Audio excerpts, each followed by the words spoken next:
Oh, yeah, I noticed. So this is the logo of Uppsala University, where I'm doing research at the moment.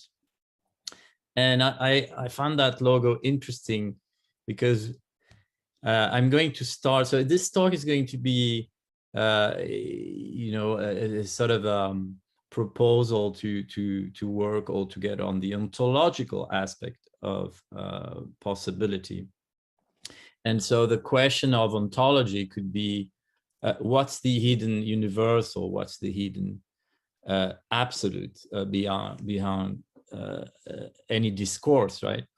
And so I did a little bit of research, and if you look closely at the Uppsala University logo, you see that there is the tetragrammaton Yahweh, which can be translated, is often translated as the you know, the absolute that brings being into existence. So I find it interesting, and I think that we could wonder and ask ourselves, so what's the absolute that is hidden behind our discourse of the possible? And so we were talking a little bit about the philosophies of becoming, and so in my view, it would be interesting, and we will see that this could be interesting also for ethical and pragmatic and caring reasons.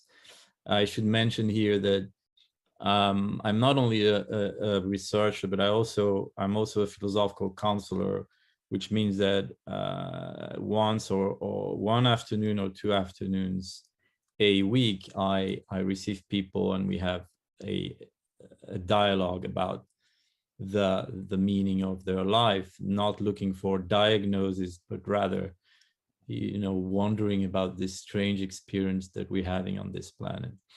So for me, the possible is the very ground of being.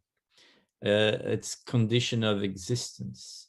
And I'm part of those who believe that the ultimate real is a creative field of absolute possibility. I call it Creel, very simply from creative real, but as we were talking before in our breakout room, this has different names in different cultures.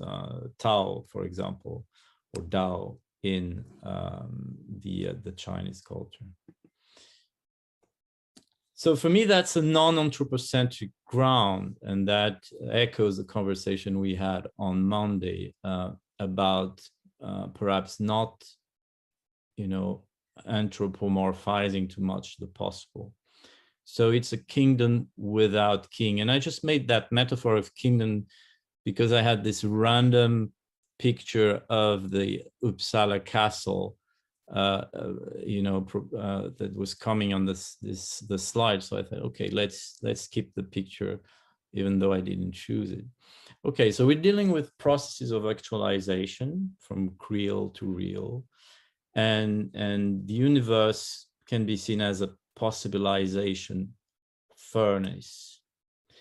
And in, you know, for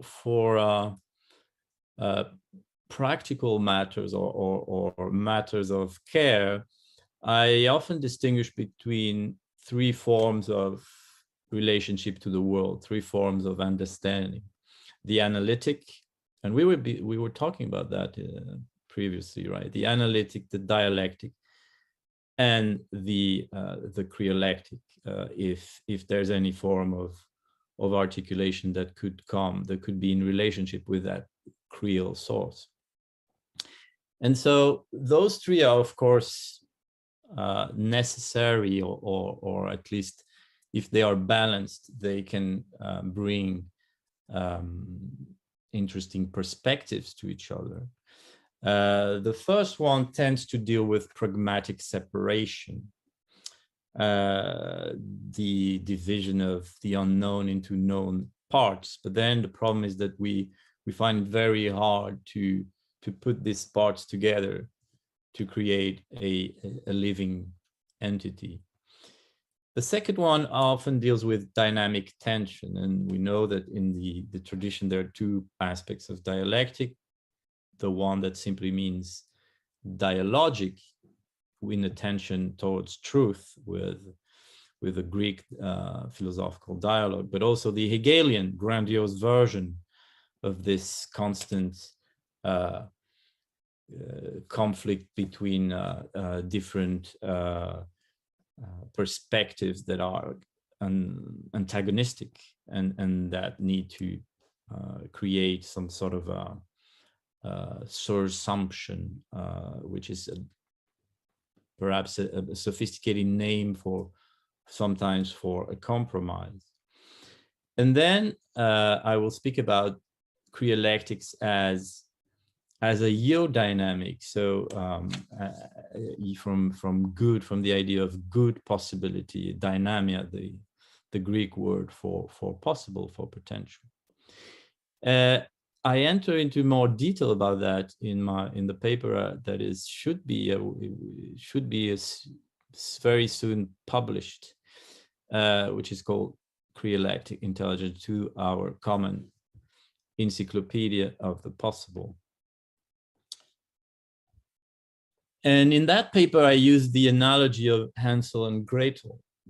And I compare, I won't enter into details here. You have the reference of the paper above, but I compare the first strategy, the white pebbles, to the analytic strategy. I compare the strategy of the breadcrumbs to dialectics, for the reason, very short, that, well, these breadcrumbs have different value for the children and for the birds. And there's sort of a dialectic conflict there, and the birds win. It is food rather than a way to go back home. And the problem with these two strategies, the strategy of the pebbles and the breadcrumbs, is that, and the first one works, is that the best that they can do is that they bring us home. But that doesn't really solve the problem, because they go back to their misery and to their parents who treat them badly, etc. So the Crealectic strategy is a little bit the peak liminal space we were talking about. Is, well, instead of trying to go back simply to our default mode, which might seem the mode of security, but which in fact is the problematic mode, we bravely enter into the forest. And of course, the gingerbread house for me symbolizes that Creole, that abundance of infinite or absolute possibility. But then you all know the story is that there are a few steps that must be taken, and the witch in the house needs to be, which is probably a certain ambiguous relationship that we all have with power, needs to be overcome, etc. So for me, the possible is the given. It's really the air in the multiple balloons of reality, and so it's there. It's a necessity. We don't really have so much to advocate for it, because it always finds its ways, despite the fact that the access to the possible may be, and of course is, often hindered by analytic regimens, protocols, and norms. We were talking about standards before. The last encounter I had with this experiences, which we all face every day, is when the head of my department the other day told me, we in the humanities, we should just be very humble and sneak into some scientific project because you know, we are just not mattering much. And I found that really you know, sad to have that vision of humanities, which is certainly not mine. So even if the possible is our given, nevertheless, because precisely of this normativity and regimes of standardization, well, there's work to be done. And so I think advocating a right to the possible for all beings could be an interesting direction. This is connected to what phenomenology and Dasein's analyze, which is a sort of a therapy based on existentialism, called possibilization. And so that leads from, so that was the little very quick path from self-possibility to from absolute possibility to self-possibility, which designates any being's relationship with a natural field of possibility. And I have that in practice when I work with my patients. I didn't used to call them patients, but in fact now I call them patients because it has to do with being patient also, with slow growth. But I often talk about, okay, reconnecting with our eudaimia, our equilibrium of good possibility, both physical, psychological, and cosmological. It's not so much about possibilities given to a self, but rather the possibility of emergence of self as meaning and spirit out of a ground of multiplicity. So this is just a note to say that perhaps you know, I don't want this concept of self-possibility to be understood in, of course, this individualistic way and self-obsessed way.